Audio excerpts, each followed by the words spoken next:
Hello दोस्तों, स्वागत है आपका हमारे चैनल पर। दोस्तों, आज की कहानी है प्रेम कहानी।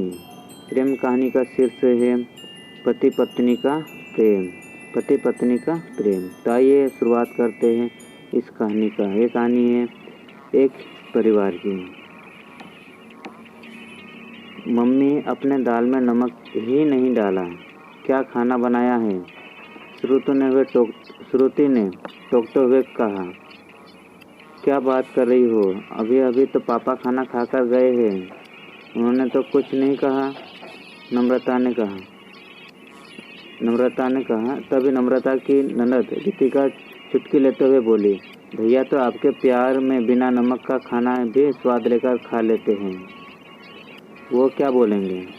नम्रता को तब भी विश्वास नहीं हुआ। उसने खुद दाल चखी। दाल बिल्कुल बेस्वाद थी। नम्रता परेशान हो उठी।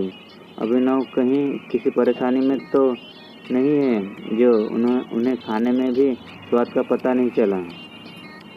नम्रता की परेशानी को भांपते हुए रितिका बोली, भाभी आप भी ना खामोखो परेशान हो रही है। आप दोनों हर वक्त एक दूसरे के लिए परेशान रहते हो, बिना बोले ही एक दूसरे के मन की बात समझ जाते हो, परेशानी भाप जाते हो। आप परेशान या शर्मिंदा ना हो, इसलिए भैया ने कुछ नहीं बोला होगा। रितिका के समझाने पर नम्रता थोड़ी शांत हो गई।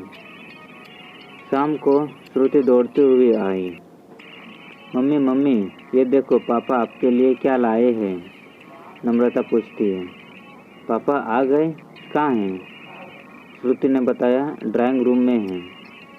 नम्रता हाथ में पैकेट लिए अभिनव के पास ही चली आई। ये क्या लाए हैं आप? अभिनव अकबर पर नज़र गड़ाई हुई है बोले, ये एक मशीन है, इसमें प्याज गाजर गोभी और भी सारी सब्जियां बहुत आराम से कट जाती हैं। तुम्हें इससे रसोई का काम करने में बहुत आराम होगा, इसलिए ले लिया। कितने की आई? नम्रता के इस सवाल पर अभिनव सिर ऊपर उठा के मुस्कुराते हुए बोले, क्यों पसंद नहीं आई? पैसे से तुम्हें क्या करना? नम्रता ने हंसते हुए कहा।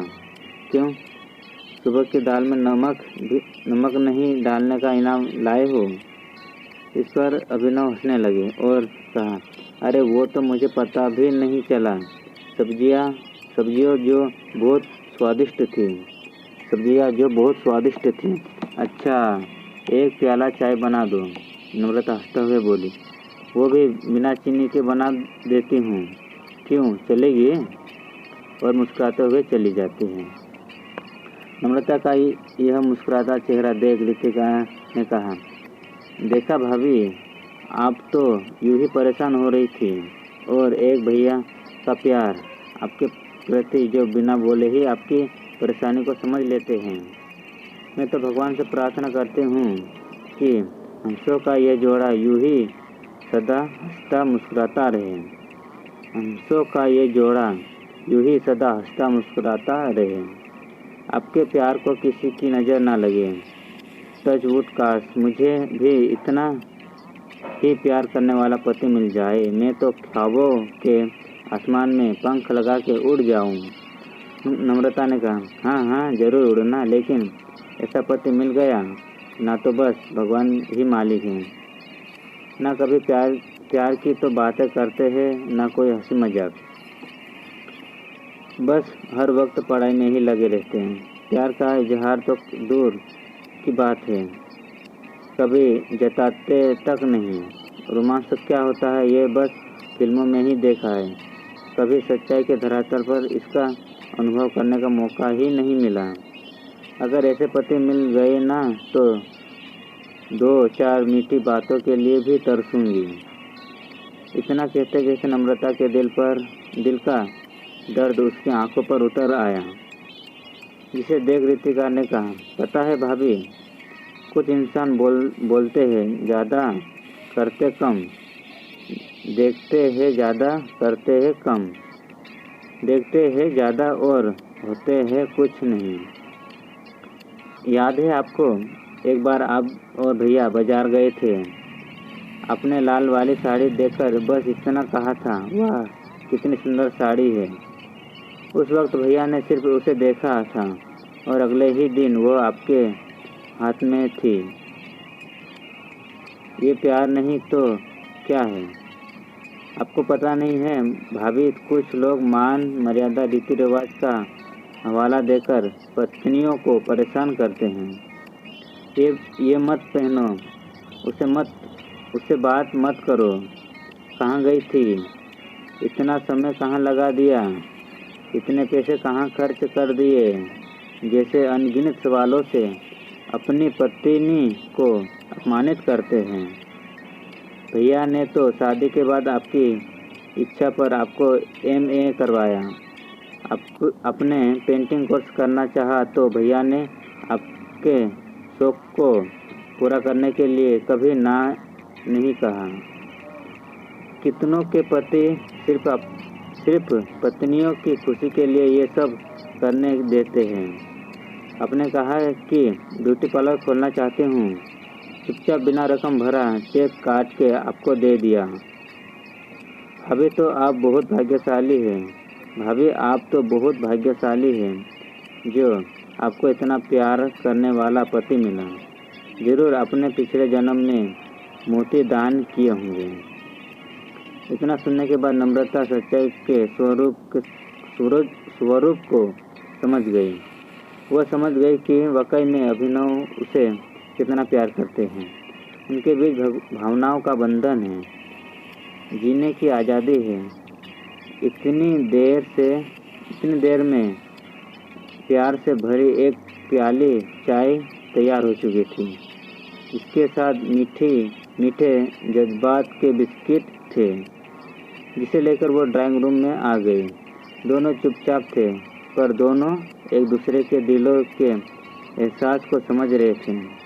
तभी श्रुति कूदती फुनती हुई पापा की गोद में आ बैठी और पापा और बाप बेटी दोनों अपनी ही बातों में लग गई। मुस्कुराकर नम्रता दोनों को एक भरपूर नज़र से निहारने लगी।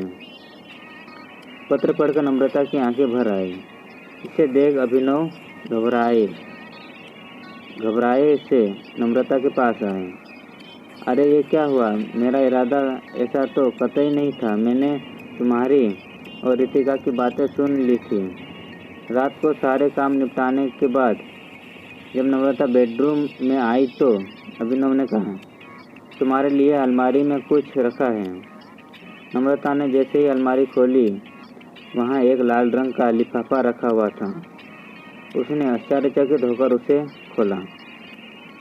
पत्नी को समर्पित एक संगीत कार्ड वाला था।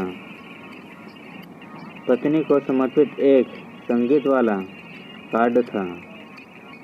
उसमें जो आई लव यू बोल रहा था, साथ ही एक पत्र था। मेरी ज़िंदगी की हर सुबह खुशनसीब होती है क्योंकि वो तुम्हारे सुंदर चेहरे को देखकर शुरू होती है। मैं चाहता हूँ कि अंत भी ऐसा ही हो। तुमने जैसे पति की कल्पना की थी वैसा मैं नहीं हो सका, इसके लिए माफ़ी चाहता हूँ, क्योंकि मेरी परवरिश बहुत गरीब में हुई, जहाँ मुझे फिल्म देखने का मौका नहीं मिला। मामा के यहाँ रहकर किसी तरह पढ़ लिख कर एक नौकरी हासिल करने के लक्ष्य के आगे कुछ सोच ही नहीं पाया। परंतु अब मैं कोशिश करूँगा तुम्हारे ख्वाबों का पति बनने की। क्या तुम थोड़ी मदद करोगे? तुम्हारा और सिर्फ तुम्हारा अभिनव। पत्र पढ़कर नम्रता की आंखें भर आई। इसे देख अभिनव घबराए से नम्रता के पास आए। अरे ये क्या हुआ? मेरा इरादा ऐसा तो कतई नहीं था।